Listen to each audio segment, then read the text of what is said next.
Sejak awal mula peradaban, Nusantara telah menjadi pusat dunia untuk mencari ilmu.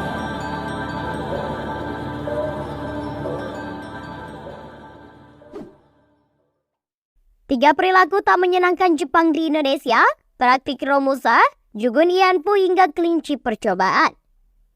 Masa pendudukan Jepang di Indonesia yang saat itu bernama Hindia Belanda dimulai pada tahun 1942 dan berakhir pada tanggal 17 Agustus 1945 saat proklamasi kemerdekaan.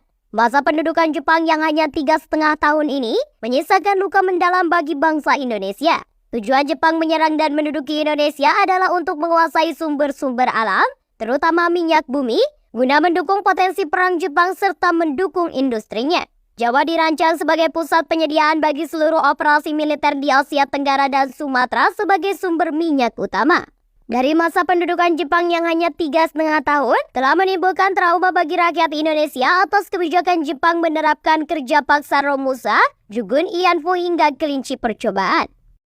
Romusa, perkiraan jumlah pekerja Romusa di Indonesia sangat bervariasi, antara 2 juta hingga 10 juta orang. Perpustakaan Kongres Amerika Serikat memperkirakan terdapat 4 juta hingga 10 juta Romusa dari Jawa yang dikerahkan oleh Jepang selama 3 tahun pendudukannya di Indonesia, dengan korban tewas mencapai ratusan ribu orang. Kekejaman Jepang selama di Indonesia terlihat pada praktik Romusa ini. Tentara Jepang memaksa rakyat Indonesia, terutama petani, mengerjakan segala sesuatu yang dibutuhkan. Para pekerja dipaksa terjun ke medan perang, membangun benteng, penjara, dan lain sebagainya. Setiap hari, para pekerja paksa harus melaksanakan tugas berat tanpa istirahat dan makanan yang cukup. Kebijakan Romusa terekam dalam memori bangsa Indonesia sebagai salah satu peristiwa paling memilukan. Romusa merupakan panggilan bagi orang-orang yang dipekerjakan secara paksa pada masa penjajahan Jepang di Indonesia yang berlangsung antara tahun 1942 hingga 1945. Pada perkembangannya, para Romusa tidak hanya dipekerjakan di daerahnya, tetapi dimobilisasi secara paksa sampai keluar pulau dan luar negeri. Mereka juga tidak hanya dipekerjakan dalam hitungan bulan, tetapi lebih dari 1 tahun.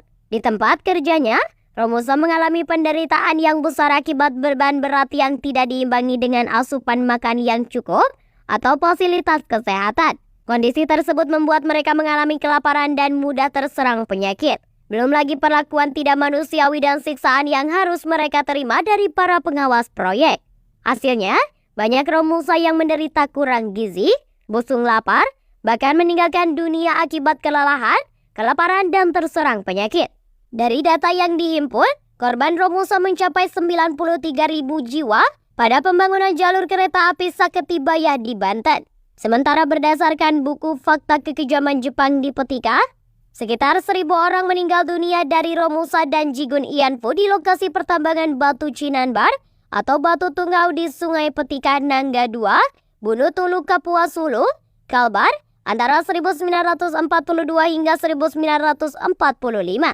Pembangunan rel kereta api antara Muara Kalaban di Sumatera Barat hingga ke kota Pekanbaru di Riau menelan korban jiwa 22.000 orang.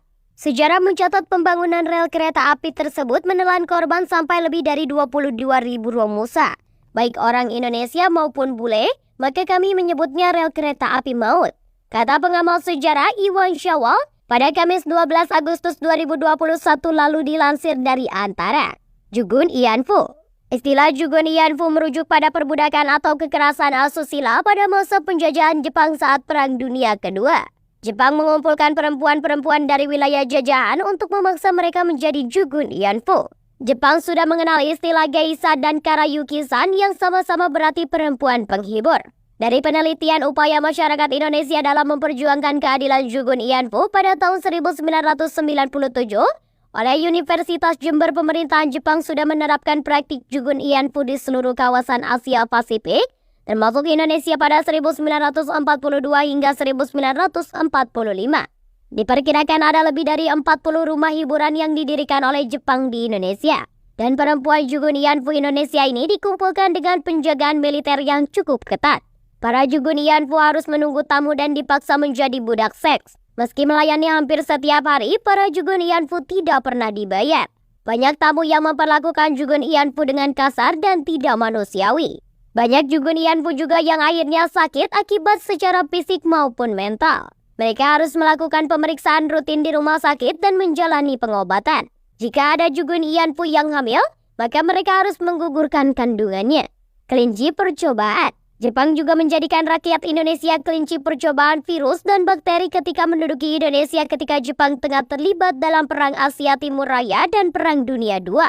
Untuk memenangkan pertempuran itu, tentara Jepang menggunakan segala cara. Salah satunya adalah dengan senjata biologis.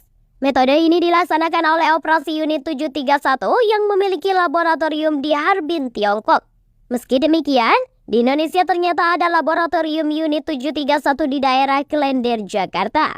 Antara 1942 hingga 1943, banyak ditemukan pekerja paksa yang tiba-tiba ditemukan dalam kondisi kritis. Selain itu, ada juga yang ditemukan dengan menunjukkan gejala tetanus. Hal itu terjadi di Surabaya dan Kalimantan. Diduga, Unit 731 menjadikan para Romusa sebagai kelinci percobaan dari senjata biologis yang mereka buat.